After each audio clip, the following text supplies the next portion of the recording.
On cherche encore, la science avance, le temps s'écoule, la science éclaire, chaque modèle devient plus clair. Dalton voyait des pistes solides et... Bonjour tout le monde. Dans la vidéo aujourd'hui, on va parler de calcul stoichiométrique, donc de rapport stoichiométrique avec de l'énergie, avec des valeurs d'énergie en kilojoules. Donc, dans l'exemple que je vais vous présenter, on va d'abord faire notre tableau qu'on est habitué de faire pour le nombre de moles et la masse de notre réaction chimique. Puis après ça, je vais avoir 3 questions de stoichiométrie en lien avec cette réaction-là. Donc, exemple 4, je vous présente la réaction. Vous allez pouvoir faire votre tableau.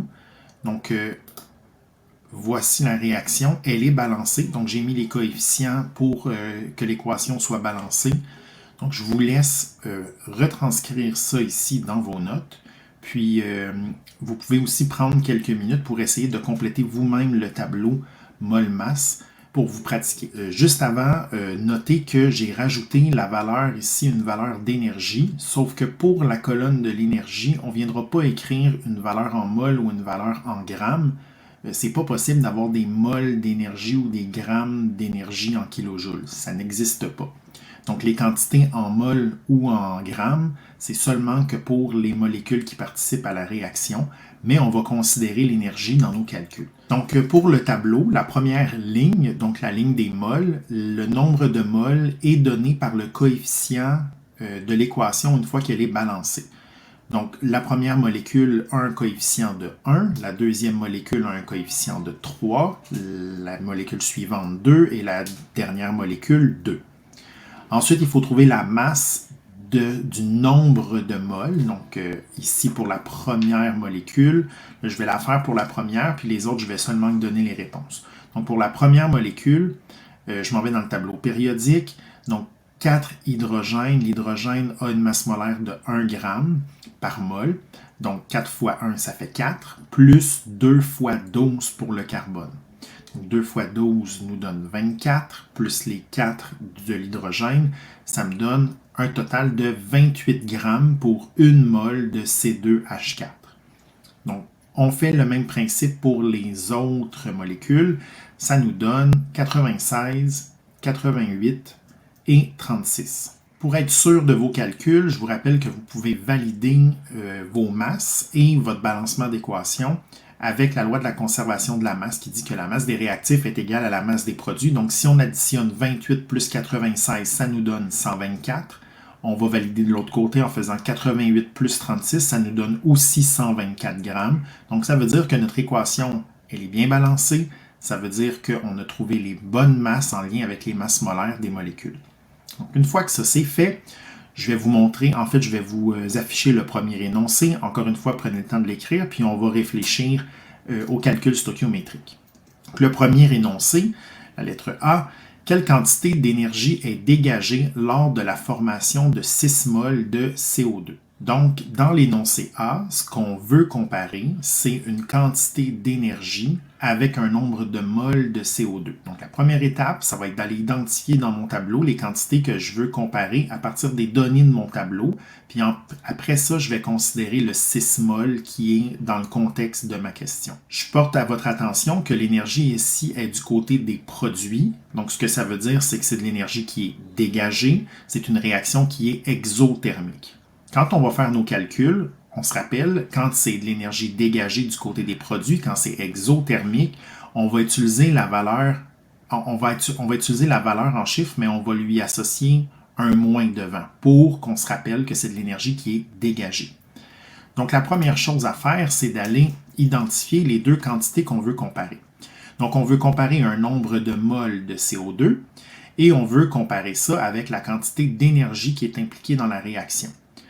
Donc, je vais pouvoir créer ma première ligne, mon égalité dans les quantités avant de faire mon rapport stoichiométrique. Donc, j'ai ma réponse ici, ma démarche de calcul. Selon mon tableau, quand j'ai 2 mols de CO2 qui sont produits, j'ai automatiquement 1059 kJ d'énergie dégagée. La façon que je l'écris, 2 mols de CO2 quand c'est produit, c'est égal à moins 1059 kJ. Le moins qui est ici fait juste dire que c'est de l'énergie qui est dégagée. Maintenant, moi, je veux pas produire 2 moles de CO2 selon mon contexte. Je veux en produire 6. Donc, je vais venir mettre les 6 moles en dessous du CO2. Alors, on compare le CO2 avec le CO2. Et moi, je cherche la quantité de kilojoules qui va être dégagée. Donc, 6 fois 1059, donc fois plutôt moins 1059 divisé par 2, ça va me donner une valeur négative, ce qui veut dire que l'énergie va être encore dégagée. Ça nous donne moins 3177 kJ. Pour la deuxième question, même réaction, donc c'est la lettre B, vous pouvez écrire l'énoncé. Combien de kilojoules seront produits lors de la combustion de 123 g d'éthane? Donc là, vous allez peut-être me dire, qu'est-ce que c'est que de l'éthane? Il faut y aller par déduction dans les molécules qui sont impliquées dans notre réaction. Donc si de l'éthane, c'est pas du dioxygène, c'est pas du dioxyde de carbone, c'est pas de l'eau non plus. Donc l'éthane, c'est la première molécule dans la réaction. C'est le combustible. Vous pouvez écrire l'énoncé, puis après ça, on va aller valider les quantités qu'on veut comparer dans notre tableau. Selon l'énoncé, on veut savoir combien de kilojoules, donc il va avoir l'énergie, et une masse d'éthane. Dans mon tableau, je vais aller identifier ça. Donc l'énergie, 1059 kJ, que je veux comparer avec la masse d'éthane, donc le 28 g. Donc, selon mon tableau, quand je fais réagir 28 g d'éthane, la réaction va dégager 1059 kJ. Maintenant, je ne veux pas faire réagir 28 g d'éthane. Selon mon problème, je veux en faire réagir 123. Donc, je vais aller placer mon 123 vis-à-vis, en dessous du 28.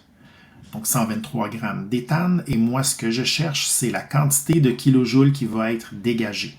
Donc là, même avant de faire le calcul, on peut y aller logiquement, c'est-à-dire que 123 g, c'est beaucoup plus c'est une quantité de matière qui est beaucoup plus élevée. Ça veut dire que la quantité d'énergie qui va être dégagée va être beaucoup plus grande. Donc vous avez une façon logique de valider votre réponse. Donc en faisant le calcul, 123 fois moins 1059 divisé en 28, on arrive avec la quantité qui va être dégagée de moins 4652,0357, si je ne me suis pas trompé, et on se garde 4 chiffres après la virgule, comme si on était en mathématiques. Pour l'énoncé C, qui est le dernier en lien avec l'exemple de stoichiométrie impliquant de l'énergie, on nous demande combien de moles d'O2, donc de dioxygène, sont nécessaires pour produire la quantité d'énergie trouvée en B. Donc, je nous ai réécrit ici la quantité d'énergie qui a été trouvée pour qu'on puisse la voir visuellement, mais vous l'avez déjà décrite là, dans vos notes.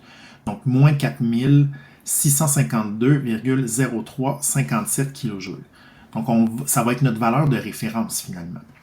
Qu'est-ce qu'on veut comparer? On veut comparer un nombre de moles d'O2. Donc, dans mon tableau, je viens identifier le nombre de moles d'O2 avec quoi? Avec l'énergie. Selon mon tableau de stoichiométrie, quand j'ai 3 moles d'O2 qui réagissent, automatiquement, je dégage 1059 kJ. Donc, c'est la première ligne qu'on vient s'écrire. 3 moles de O2 va dégager 1059 kJ. Moi, maintenant, ce que je veux savoir, c'est combien de moles d'O2, donc mon inconnu va être ici, en bas du 3 moles, si j'ai produit 4652,0357 kJ. Donc, mon inconnu est en bas du 3 moles. La quantité d'énergie, je viens la placer vis-à-vis l'énergie. Et là, je fais mon calcul. Moins 4652,0357 kJ fois 3 divisé par moins 1059 kJ. Il faut considérer les moins dans le calcul en haut et en bas pour que ça nous donne un nombre de moles positif à la fin. Donc, si je ne me suis pas trompé, ça devrait donner 13,1785. Encore une fois, j'ai arrondi après 4 chiffres. On garde 4 chiffres après la virgule. Mol de O2. Donc, ce que ça veut dire, là, c'est que les exemples de stoichiométrie qu'on a fait quand on a parlé juste de comparaison entre mol et masse, on peut aussi maintenant faire des comparaisons, des rapports, des proportions qui impliquent non seulement le nombre de moles ou la masse d'une molécule, mais aussi la quantité d'énergie impliquée dans la réaction. Donc ici, l'exemple est en lien avec une réaction exothermique parce que l'énergie était du côté des produits, mais l'énergie peut se retrouver du côté des réactifs. Ça ne change rien, c'est quand même une quantité d'énergie qui est impliquée. Et on peut faire des rapports, des proportions, des produits croisés qui impliquent l'énergie.